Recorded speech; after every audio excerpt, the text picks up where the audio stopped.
हमारे ब्रह्मांड के जन्म को आज 13.5 अरब से भी ज्यादा साल हो चुके हैं और किसी भी सभ्यता के लिए खुद का विकास करने और दूसरी सभ्यता से मिलने के लिए इतना टाइम पर्याप्त होता है।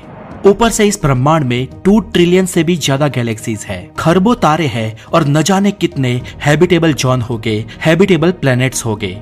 फिर भी दोस्तों आज तक हम किसी भी एलियन सभ्यता को नहीं ढूंढ पाए हैं, ना ही किसी एलियन सभ्यता ने हमसे आज तक हाथ मिलाया है। और ये बात बड़ी ही अजीब है। यूनिवर्स में खरबों हमसे भी ज्यादा विकसित सभ्यताएं होगी, फिर भी ऐसा आखिर कैसे हो सकता है? क्या एलियन हमें इग्नोर कर रहे हैं, या क्या ब्रह्मांड की विकसित सभ्यताएं समय के साथ नष्ट हो गई है, या क्या ब्रह्मांड का विस्तार इसके आड़े आता है, या फिर क्या हम ब्रह्मांड में अकेले हैं? दोस्तों यही सब सवाल एक महान वैज्ञानिक और Nobel prize winner Enrico Fermi के दिमाग में आए थे, जिसे फर्मी पैराडॉक्स भी कहा जाता है, जो हमें ये सोचने पर मजबूर करता है कि आखिर ब्रह्मांड के किसी एडवांस सिविलाइजेशन ने अब तक हम इंसानों से संपर्क क्यों नहीं किया। तो दोस्तों आज के इस वीडियो में हम यही जानेंगे कि ब्रह्मांड में ऐसी तो कौन सी बाधाएं हैं जो हमें एलियंस से मिलने नहीं दे रही। तो मैं हूँ हितेश गिरी गोसाई, आपका स्वागत है द नॉलेज में, और साइंटिफिक नॉलेज के लिए द नॉलेज को सब्सक्राइब करके बेल आइकन जरूर दबाएं। हमारा एलियंस के साथ मिलाप न हो पाने की एक वजह ये भी हो सकती है कि इस यूनिवर्स में हम पृथ्वी पर इत्तेफाक से हैं। कुछ वैज्ञानिकों का ये मानना है कि हमारी पृथ्वी स्पेशल है। उनका ये कहना है कि धरती पर जीवन होने की कई खास वजहें हैं। हमारा सूरज, उससे निकलने वाली पर्याप्त ऊर्जा, सूरज से धरती का ठीक अंतर, धरती पर कार्बन और पानी का पाया जाना, पृथ्वी पर महासागरों का होना, ओजोन की लेयर होना और यहाँ पर एटमॉस्फेयर होना। ऐसी दोस्तों करीब 1 लाख संभावनाएं हैं जिनकी वजह से पृथ्वी पर जीवन संभव हो पाया। विज्ञान के अनुसार अगर इनमें से एक भी संभावना कम होती तो धरती पर जीवन मौजूद ही नहीं होता। दोस्तों आज पृथ्वी पर करीब 87 लाख प्रजातियां हैं, जिनमें से कुछ ही प्रजातियां अधिक सोच पाती है, जिनमें डॉल्फिन, चिंपांजी और हम इंसान हैं। चिंपांजी और हमारा तो 98% डीएनए मिलता है। विज्ञान कहता है कि अरबों साल पहले हमारे पूर्वज चिंपांजी जैसे ही थे, लेकिन क्रमिक विकास ने 2% डीएनए में चेंज कर दिया और फिर हम प्लियोपिथिकल्स से एडवांस एस्थ्रिलोपिथेकल्स, होमो इरेक्टर्स, होमो सेपियंस और मॉडर्न होमो सेपियंस बन गए। और जिसके लगातार विकास के चलते हम बुद्धिजीवी इंसान इस धरती पर उभर कर आए हैं। यानी कि इन कुछ वैज्ञानिकों का माने तो इस धरती पर जीवन होना और पृथ्वी के इस पूरे जीवन चक्र में सिर्फ इंसान का इतना बुद्धिशाली होना एक संयोग ही है। इनका मानना है कि इस धरती पर जीवन इत्तेफाक से है और हमारी पृथ्वी के अलावा शायद ब्रह्मांड में कहीं और जीवन नहीं है। नंबर 2, सभ्यताओं के बीच की दूरी। दोस्तों ब्रह्मांड में हम अभी तक एलियन को क्यों नहीं मिल पाए, इस पर वैज्ञानिकों की माने जाने वाली दूसरी संभावना ये है कि पृथ्वी के अलावा ब्रह्मांड में अगर कहीं और जीवन होगा भी तो भी शायद हम उनसे कभी न मिल पाए। और इसमें सबसे बड़ा ऑब्स्टिकल है ब्रह्मांड की दूरी। ब्रह्मांड इतना बड़ा है कि यहाँ पर एक जगह से दूसरी जगह के बीच करोड़ों प्रकाश वर्ष का अंतर है। हो सकता है कि यूनिवर्स में विविध जगहों पर जीवन मौजूद हो, और ये भी हो सकता है कि ये एलियन हमसे भी ज्यादा विकसित हो। लेकिन ब्रह्मांड में कई एलियन सभ्यताएं टेक्नोलॉजिकली इतनी एडवांस होने के बाद भी दूसरी सभ्यताओं से संपर्क नहीं कर पाती, क्योंकि हो सकता है कि ये सारी सभ्यताएं एक दूसरे से बहुत ही दूर हो। और हो सकता है कि ब्रह्मांड में कोई भी सभ्यता इतनी विकसित नहीं है जो लाखों, करोड़ों या अरबों प्रकाश वर्ष दूर किसी और सभ्यता से संपर्क कर पाए, क्योंकि ब्रह्मांड में समय अविरत है और किसी भी सभ्यता का अपना एक जीवन काल होता है, और किसी सभ्यता के पास शायद इतना जीवन ही ना हो कि वो अरबों प्रकाश वर्ष दूर किसी और सभ्यता से जाकर मिल पाए। और अगर कोई सभ्यता ऐसा करना भी चाहे तो वो ऐसा क्यों करेगी? इसलिए इस मान्यता के अनुसार हम ब्रह्मांड की विशालता के एक ट्रैप में फंसे हैं, और इस विशालता को पार करके नई सभ्यता को एक्सप्लोर करना ब्रह्मांड की सभ्यताओं की औकात के बाहर हो सकता है। यानी कि ब्रह्मांड में इतनी दूरी तय करके किसी और सभ्यता तक पहुंचना ऑलमोस्ट नामुमकिन है। Number 3, the great filter theory. दोस्तों ब्रह्मांड की हर सभ्यता स्टेप बाय स्टेप विकास का एक पैमाना तय करती है। और विकास के एक पड़ाव पर पहुंचने के बाद, यानी कि विकास के एक लेवल के पार जाने के बाद, हर सभ्यता अपने आंतरिक कलेश के कारण या कोई नैसर्गिक आपदा के कारण नष्ट हो जाती है। इस संभावना के ऊपर कई वैज्ञानिकों ने एक सिद्धांत भी बनाया है जिसे कहते हैं द ग्रेट फिल्टर थियरी। इस थियरी के अनुसार ब्रह्मांड में कोई भी विकसित सभ्यता तकनीकी रूप से जब अति उन्नत हो जाती है तो वो कई कारणों से अपने आप ही नष्ट हो जाती है और फिर इसके बाद एक नई सभ्यता का जन्म होता है जो फिर से पुरानी सभ्यता के पूर्वजों के युग के टाइम से अपनी नई शुरुआत करती है। यानी कि ये साइकिल हमेशा चलती ही रहती है और ये संभव है कि हमारे आसपास के विस्तार में या सोलर सिस्टम में कई और जगहों पर या हमारी पृथ्वी पर भी हमसे पहले कई सभ्यताएं जन्मी हो और उनका खात्मा भी हो गया हो। ये भी संभव है कि कुछ लाख साल बाद हम इंसानियत का भी खात्मा हो जाए और फ्यूचर में क्रमिक विकास के चलते पृथ्वी पर कोई और जीव हमारी जगह ले। दोस्तों, अब ब्रह्मांड में हमें एलियन न मिल पाने की हमारी अगली अवधारणा बड़ी ही इंटरेस्टिंग और आपका दिमाग खपाने वाली है, इसलिए दोस्तों इसे ध्यान से समझना। एक वैज्ञानिक थे J.J.C. स्मार्ट, यानी कि जॉन जेमिसन कार्सवेल स्मार्ट, और इनके सिद्धांत के अनुसार ब्रह्मांड में अगर विकसित सभ्यताएं होगी भी तो वो इस 3 आयामी ब्रह्मांड से बाहर चली गई होगी। दोस्तों, हम एक 3 डायमेंशनल वर्ल्ड में रहते हैं।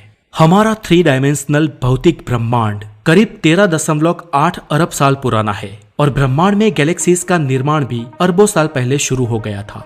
इसलिए अरबों साल इनफ होते हैं ब्रह्मांड की किसी सभ्यता के लिए विकास की हदें पार करने के लिए। और जॉन स्मार्ट ये मानते हैं कि ब्रह्मांड में बहुत ही विकसित सभ्यताएं शायद भूतकाल में रही होगी और वो इतनी विकसित हो चुकी होगी कि वो ब्रह्मांड से बाहर चली गई। ये बात थोड़ी अजीब है ना दोस्तों, लेकिन चिंता ना करें, मैं आपको समझाता हूँ। जॉन स्मार्ट ये कहना चाहते हैं कि ये सभ्यताएं हमारे 3 डायमेंशनल वर्ल्ड के ही बाहर जा चुकी होगी, यानी कि किसी और डायमेंशन में। उनका ये मानना है कि विकसित सभ्यताएं हमारे ब्रह्मांड में मौजूद थी, लेकिन वो आज हमारे इस ज्ञात ब्रह्मांड को छोड़कर अपनी विकास की गति और आगे बढ़ाने के लिए किसी और आयाम में जा चुकी होगी। दोस्तों, मैं आपको बता दूं कि ये ब्रह्मांड बड़े लेवल पर और सूक्ष्म लेवल पर भी इनफाइनाइट है और जॉन का कहना है कि हो सकता है कि इन सभ्यताओं ने शायद अपने आप को सूक्ष्म लेवल पर इतना छोटा कर दिया कि वो कई और आयामों में चली गई, जहां पर वो अपने विकास के पैमाने को बहुत ही कम घनत्व और ऊर्जा से भी आगे बढ़ा सके। दोस्तों, मैं समझ सकता हूँ कि ये संभावना थोड़ी अजीबोगरीब है, लेकिन जरा कल्पना कीजिए और सोचिए कि क्या ऐसा होना नामुमकिन है, और आपके विचार मुझे कमेंट करके जरूर बताएं। अगली संभावना है कि they are not interested in us. दोस्तों, इस वीडियो की पहली संभावना ये कहती थी कि हमारी धरती खास है, लेकिन कुछ वैज्ञानिक इससे विपरीत मानते हैं और ये मानते हैं कि हमारी धरती शायद इतनी स्पेशल ना हो। उनका ये मानना है कि ब्रह्मांड में अगर विकसित सभ्यताएं हैं तो वो इतनी विकसित होगी जिसकी हम कल्पना भी नहीं कर सकते। कार्दोसेउस स्केल के आधार पर ऊर्जा के उपभोग में हम अभी अपने सूर्य की पूरी ऊर्जा का उपयोग करना भी नहीं सीखे हैं। यानी कि कार्दोसेउस स्केल के अनुसार अभी तक हम ब्रह्मांड की पहली कोटि की सभ्यता भी नहीं बन पाए हैं। लेकिन ब्रह्मांड में अगर कोई तीसरी या चौथी कोटि की सभ्यता होगी तो वो संपूर्ण गैलेक्सी या ब्लैक होल की ऊर्जा का भी उपयोग करना सीख चुकी होगी। और ऐसी सभ्यताएं इतनी विकसित होती है, उनकी विचार क्षमता इतनी तेज होती है और वो इतने एडवांस होते हैं कि जिनके आगे हम पृथ्वीवासी बस कीड़े मकोड़ों की तरह ही है। और शायद ऐसी विकसित किसी सभ्यता की नजर हम पर पड़ी भी हो, लेकिन हम शायद उनके लिए खास ना हो, हमारी धरती उनके लिए खास ना हो, जैसे हम इंसानों के लिए कीड़े मकोड़े और सूक्ष्म जीव इतने खास नहीं है। ऐसी सभ्यताएं इतनी विकसित होगी कि वो अपने सारे काम रोबोट से करवा सकती होगी। वो विचारों में भी हमसे ज्यादा एडवांस और राग द्वेष, धर्म, जाति या आंतरिक युद्ध और कलेश से भी परे हो। और ऐसी सभ्यताएं अगर ब्रह्मांड में है तो उनके लिए पृथ्वी पर कुछ भी नहीं है। In short, they are not interested in us. और हो सकता है कि इसी कारण उन्होंने आज तक हमसे संपर्क न बनाया हो। अब दोस्तों, एलियन ने हमें और हमने एलियन को न खोजे जाने की एक और वजह वैज्ञानिक ये भी बताते हैं कि शायद हम मैट्रिक्स में जी रहे हैं, यानी कि हमारा ये ब्रह्मांड रियल है ही नहीं। दोस्तों मैं जानता हूँ कि आप में से कई लोग, हमारे कई सब्सक्राइबर इस विषय के बारे में जानते हैं और इस संभावना को ज्यादातर ना सही लेकिन कुछ वैज्ञानिक निश्चित रूप से मानते हैं और उनका ये मानना है कि हम जिस संसार में रह रहे हैं वो रियल नहीं है लेकिन एक धोखा है। कुछ वैज्ञानिक ये मानते हैं कि हम पर एक्सेलेंट विकसित सभ्यता ने बनाई किसी सिमुलेशन दुनिया में रह रहे हैं। जैसे दोस्तों हमारे मोबाइल में सब कुछ रियल वर्ल्ड की तरह हम देख सकते हैं, उसे रिकॉर्ड भी कर सकते हैं, हम काल्पनिक वीडियो गेम्स भी बना सकते हैं, वहाँ के कुछ कैरेक्टर्स को हम कंट्रोल भी कर सकते हैं और कुछ को ऐसे प्रोग्राम भी कर सकते हैं कि वो अपने आप कुछ भी कर सके। गेम में उन कैरेक्टर्स के लिए तो उनकी वो दुनिया रियल हो सकती है, लेकिन उन कैरेक्टर्स को ये नहीं पता कि हमारे लिए वो एक सिमुलेशन है और वो दुनिया हमने बनाई एक मायाजाल, एक धोखा है। सिमुलेशन सिद्धांत में मानने वाले वैज्ञानिक ये मानते हैं कि शायद हमारा ये ब्रह्मांड, हमारी ये सभ्यता किसी महान शक्ति की प्रोग्रामिंग है और शायद उनके प्रोग्राम में ये है ही नहीं कि हम किसी और सभ्यता से मिल सके, और हो सकता है कि हमें उन्होंने किसी काम के लिए या फिर अपने मनोरंजन के लिए बनाया हो। इन शॉर्ट अगर कहे तो ये संसार एक माया है। हालांकि दोस्तों इस सिद्धांत को मानने वाले वैज्ञानिक बहुत ही कम है, लेकिन बस ये एक सोच है और ये भी हमसे एलियन ना मिल पाने की एक वजह हो सकती है।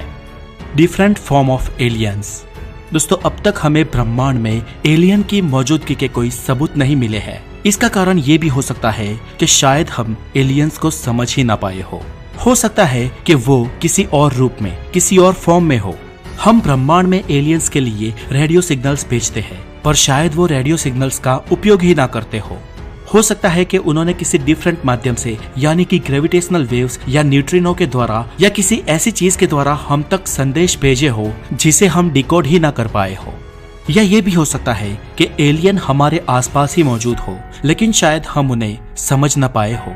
दोस्तों ये सब सोचने वाली बात है और बिल्कुल दोस्तों मैं ये चाहता हूँ कि आप इस दुनिया के संपादित किए विचारों के अलावा भी अपने और इस यूनिवर्स के अस्तित्व के ऊपर डीपली कुछ सोचें और सोचकर हमें बताएं कि आपको इन सब में से हमें एलियन न मिल पाने की कौन सी संभावना सही लगती है। तो दोस्तों मैं हूँ हितेश गिरी गोसाई, आप है द नॉलेज के साथ और ऐसे ही हेल्दी नॉलेज के लिए द नॉलेज को जरूर सब्सक्राइब करें। बहुत सारा ध्यान रखें। Have a good day, take care.